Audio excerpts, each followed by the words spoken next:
Now you're going to have to speak a little loud. Okay. I hear very well. Got it. I'm Ellen Geist at Detroit Public Television's Great Lakes Bureau, greatlakesnow.org. And thank you so much, Cameron Davis, for being with us. Would you state your name and title Yeah, sure. first? Hi, Cameron Davis. I'm Vice President at GEI Consultants.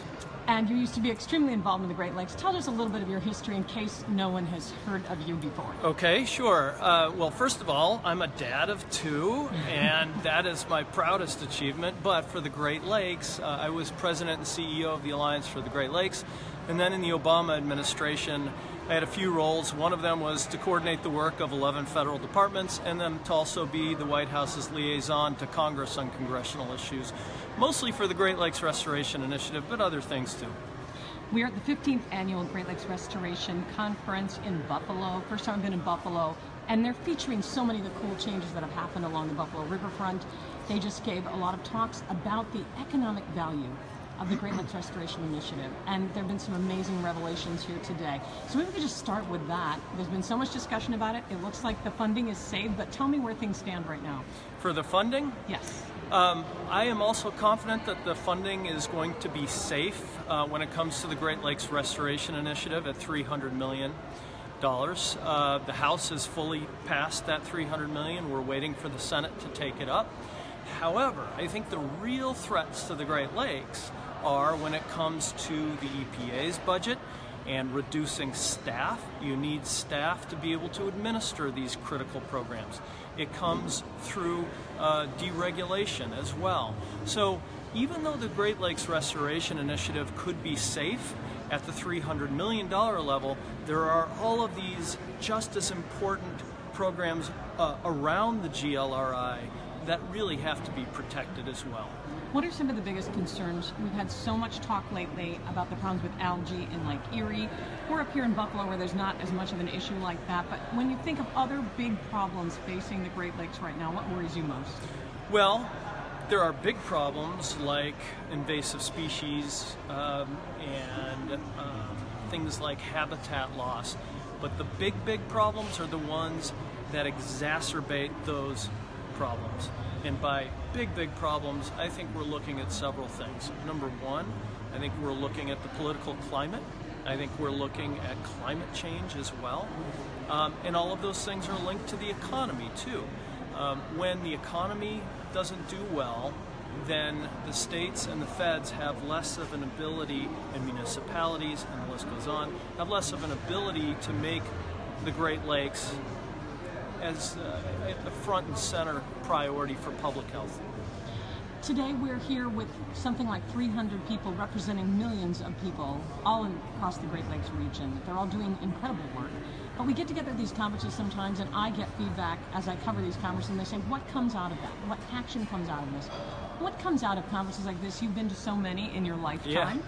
And what we're hearing is a lot of commitment to go and, of course, get the word out and tell the stories about the Great Lakes. A lot of people say that that's what needs to get out. People just need to be so aware. Right. But tell a little bit more about what people here can do and what people who love the Great Lakes can do. I think that that is right. Telling your stories about projects and efforts that have worked to save your little corner of the Great Lakes is absolutely critical. You know, as I have said for years and years and years, you cannot save the Great Lakes with the wave of a magic wand. It really is a gallon by gallon, mile by mile fight. And it is a fight. You know, I'm not going to sugarcoat this. You know, we love to make nice here because the Great Lakes are nice. They give us spiritual renewal, and they're places that we go to gather with friends and family. But really, the effort to save the Great Lakes, it doesn't happen by being in neutral. It doesn't happen. It really only happens when we're pushing forward. So the stories matter a lot.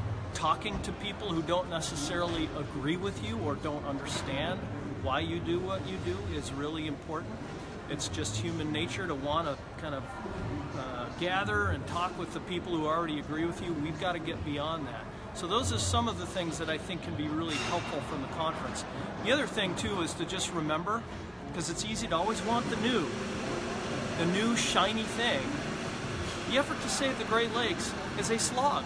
I hate to say it.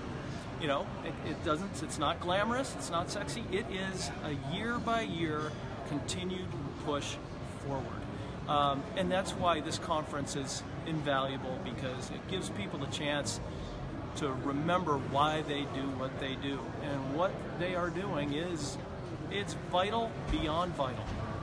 Can we end with this? Are you hopeful about the future of the Great Lakes, and particularly with what's happening with the EPA and other federal government mandates that might affect the future of pollution laws and things that could protect the Great Lakes? I am hopeful about the future of the Great Lakes because we all need water, and at some level, water, day at the beach, swimming, fishing, those are activities and needs that transcend politics. At the same time, we really cannot be sanguine. As we continue to see, if we don't fight for what's important here, there is a chance that it could be lost. The progress that we have made could be lost. It is a fight. It's a fight that I think we can win if we keep at it. Thank you so much, Cameron Davis, for being with us. Thank you, Great Lakes Now. Okay.